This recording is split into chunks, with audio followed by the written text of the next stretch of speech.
ഒരു സൂപ്പർ ഹീറോയാവാൻ വേണ്ടത് 3 കാര്യങ്ങളാണ്. നമുക്കവയെ ABC എന്ന് പേര് വിളിക്കാം. A for alert, B for brave, C for caring. Sony, Star Plus, Marvel, Star Sports, Disney തുടങ്ങി സ്റ്റാറിൻ്റെ എല്ലാ നെറ്റ്വർക്കുകളും ഒരേ സമയം പ്രീമിയർ ചെയ്ത ഒരു സൂപ്പർ ഹീറോ സീരീസിലെ നായകനോട് അയാളുടെ മുത്തച്ഛൻ സ്വപ്നത്തിൽ വന്ന് പറയുന്ന ഡയലോഗാണിത്. ഇന്ന് പറയാൻ പോകുന്ന കഥ ഒരു സൂപ്പർ ഹീറോയുടെ കഥയാണ്. വൺ ആൻഡ് ഓൺലി സൂപ്പർ വിയുടെ. Let's welcome on stage the King, Virat Kohli.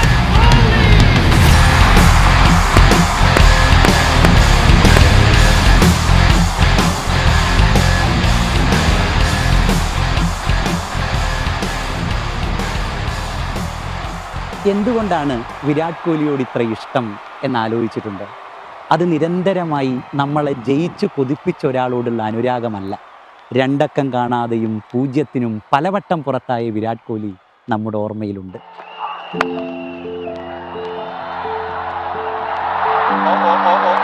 He's out, run out. Yes and no situation. Kohli had no chance at all. Oh, that's... Two slips for Kohli and he's tickled it. എന്നിട്ടും നമുക്കെന്തോ ഇഷ്ടമാണ് അയാളെ.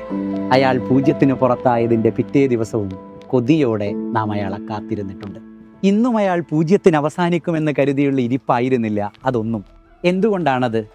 ഏത് law സ്കോറിൽ നിന്നും കത്തിക്കയറി വരാൻ ശേഷിയുള്ള അപാരനായ ഒരു പോരാളി അയാളിലുണ്ട് എന്ന നമ്മുടെ ബോധ്യമായിരുന്നു ആ കാത്തിരിപ്പുകൾക്ക് പിന്നിലൊക്കെ.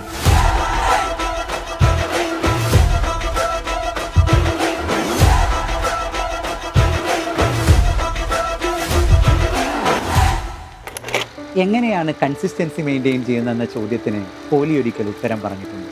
കൺസിസ്റ്റൻ്റായി പെർഫോം ചെയ്യാനായിരുന്നില്ല ഒരിക്കലും എൻ്റെ ശ്രമം. ചെറിയ സ്കോറുകൾക്ക് പലപ്പോഴും പുറത്തായ ക്രിക്കറ്ററാണ് ഞാൻ. കൺസിസ്റ്റൻ്റായി കളിക്കാനാണ് ഞാൻ ശ്രമിച്ചിരുന്നതെങ്കിൽ ആ സ്കോറുകളുടെ തുടർച്ച മാത്രമായി അവസാനിക്കുമായിരുന്നു വിരാട് കോഹ്ലിയുടെ കരിയർ. മറിച്ച് ഇന്ന് കണ്ടെത്തിയതിനേക്കാൾ 1 റൺസെങ്കിലും അധികം നാളെ കണ്ടെത്താൻ കഴിയുമോ?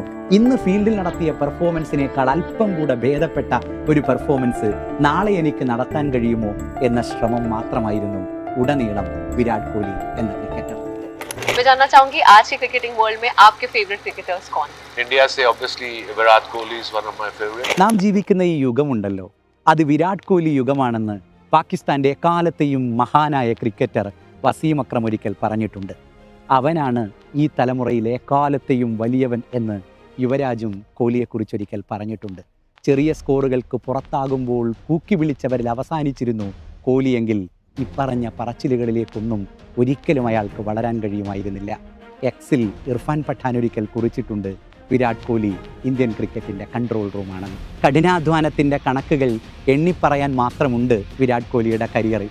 ഒരു ക്രിക്കറ്ററുടെ കരിയർ നമ്മൾ പരിശോധിക്കുമ്പോൾ അയാൾ നേടിയ സിക്സറുകളുടെ, അയാൾ നേടിയ ബൗണ്ടറികളുടെ, സെഞ്ചുറികളുടെ, 50കളുടെ ഒക്കെ കണക്കുകൾ നാം പറയാറുണ്ട്.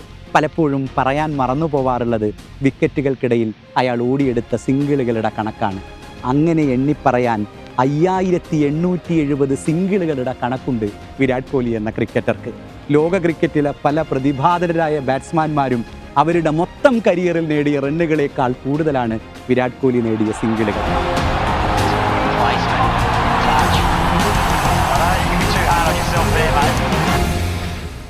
ഈ സിംഗിളുകൾ കണ്ടെത്താൻ മാത്രം അദ്ദേഹം ഓടിയ ദൂരം 277 കിലോമീറ്ററാണ്.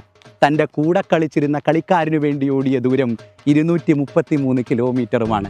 വിക്കറ്റുകൾക്കിടയിൽ വിരാട് കോഹ്ലി എന്ന ക്രിക്കറ്റർ ഓടിയ ദൂരം 510 കിലോമീറ്ററാണ്. 510 കിലോമീറ്റർ ഒന്ന് സങ്കല്പിച്ച് നോക്കണം നിങ്ങൾ. അത്ര കഠിനാധ്വാനത്തിൻ്റെ, അത്ര അർപ്പണബോധത്തിൻ്റെ ഒക്കെ പേരാണ് വിരാട് കോഹ്ലി. ആവേശം പൊങ്ങുന്നേ, ആകാശം മുട്ടുന്നേ, ആഘോഷകാലത്തിൻ ആരംഭം കാണുന്നേ. പ്രാക്ടീസ് പ്രാക്ടീസ് പ്രാക്ടീസ് എന്ന് വിരാട് കോഹ്ലിയുടെ ജീവിതം നിങ്ങളോട് പറഞ്ഞുകൊണ്ടേയിരിക്കുന്നുണ്ട്. എനിക്കറിയാം ഇതുവരെയും ഉയർന്ന സ്കോർ കണ്ടെത്താൻ കഴിയാതെ പോയവരാവും നിങ്ങളിൽ പലരുമെന്ന്. അതിനർത്ഥം അത് കണ്ടെത്താനുള്ള ശേഷി നിങ്ങളിലില്ല എന്നല്ല, അത് കണ്ടെത്താനുള്ള അപാരമായ ശേഷി നിങ്ങളിലുണ്ട് എന്ന് നിങ്ങൾ തിരിച്ചറിയണം. അതിനുവേണ്ടി പൊരുതാനുള്ള ആർജവം നിങ്ങൾ കാണിക്കണം. അങ്ങനെയെങ്കിൽ ഇന്ന് വിരാട് കോഹ്ലിക്ക് വേണ്ടി ഉയരുന്ന ഈ ആരവം നാളെ നിങ്ങൾക്ക് വേണ്ടിയും ഉയരും. ഉണരുന്നേ